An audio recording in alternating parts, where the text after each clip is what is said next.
Hello, and welcome to the world of blockchain, an innovative technology that is rapidly changing industries worldwide. For those who have completed the intermediary track from our course offerings, you can start from the second week of Introduction to BNB Chain.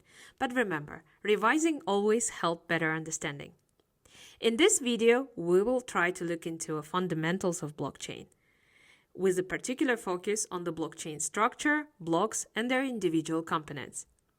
So what exactly is blockchain? Essentially, it's a digital ledger that records transactions and data, which is then shared across the network of computers. Here are some key features of the blockchain technology. Decentralization. There is no central authority controlling the blockchain network, making it difficult to censor or manipulate. Immutability. Once data is added to the blockchain, it cannot be altered, making it a trustworthy way to store information. Transparency. Anyone can view the blocks and transactions on the blockchain, making it challenging to hide illegal or fraudulent activity. Consensus mechanism.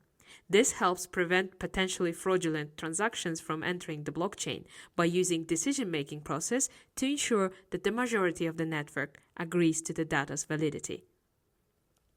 Understanding of blockchain starts with its fundamental unit, blocks. These blocks are data structures within the blockchain database, serving as a repository for transactional data.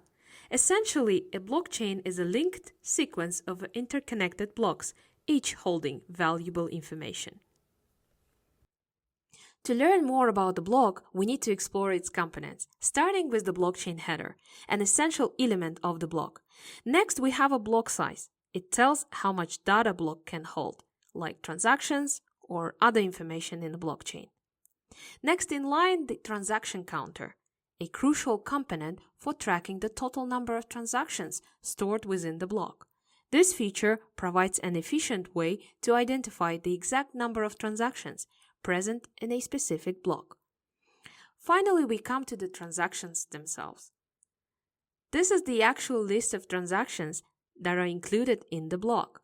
Each transaction represents a transfer of assets, information, or any other relevant data within the blockchain network. Again, as I said, the block header is one of the most important components of the block. It contains information like a block version number. Version number is useful in keeping track of changes and updates throughout the protocol. The hash of the previous block, the timestamp showing when block was made, the complexity level associated with mining, the nonce value, which is the random number used in the mining process, and the Merkle root, which is used to verify the integrity of a block. Now that we have gained an understanding of what is inside the blocks, let's learn about how these blocks are linked together.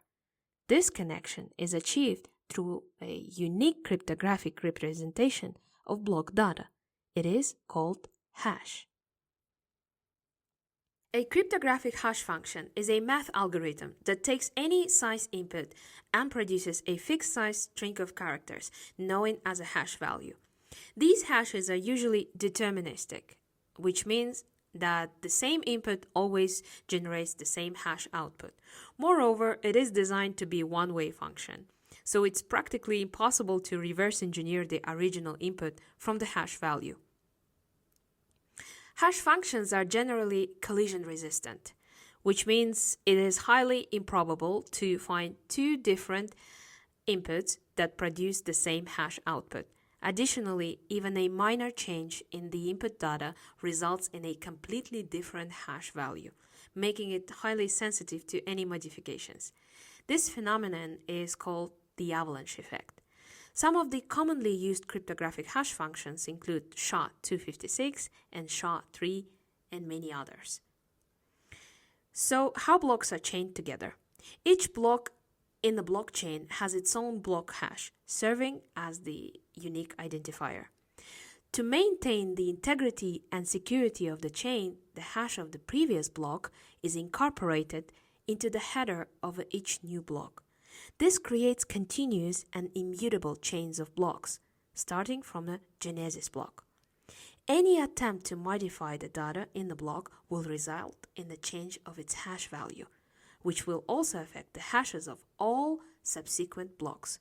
This makes it difficult to tamper with blockchain data, as any changes will be immediately detected. Therefore, every new block must use the hash of the previous block as its identifier.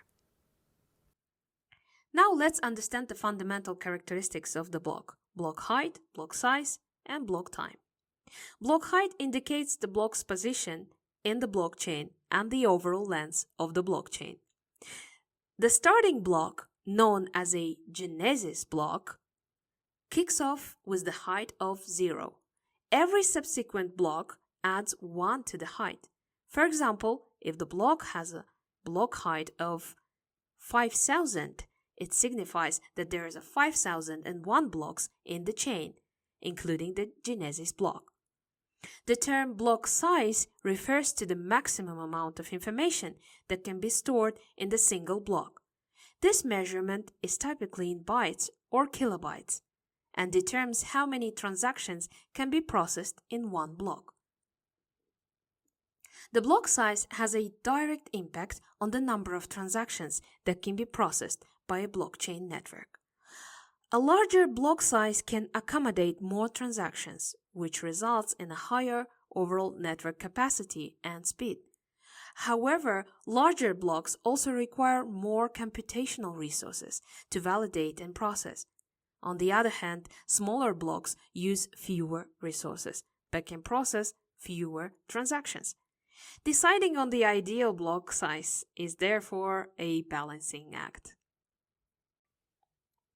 The term block time refers to the duration it takes to generate a new block within a blockchain system. The consensus mechanism implemented by the blockchain determines this duration. For instance, Bitcoin's block time is 10 minutes, while BNB Chain's block time is 3 seconds. The block time is a critical factor that affects the scalability of blockchain. Blockchain systems with longer block times are limited in the number of transactions they can process per second, since the network nodes require sufficient time to validate and add transactions to the block. To summarize, a blockchain is a digital ledger that is decentralized, transparent, and immutable. It uses blocks to store and record transactions or data. These blocks are connected through unique hash values, forming a secure and tamper-resistant chain of information. Thank you for joining us to learn more about blockchain. Our next video will be about blockchain networks and how they work. Stay tuned.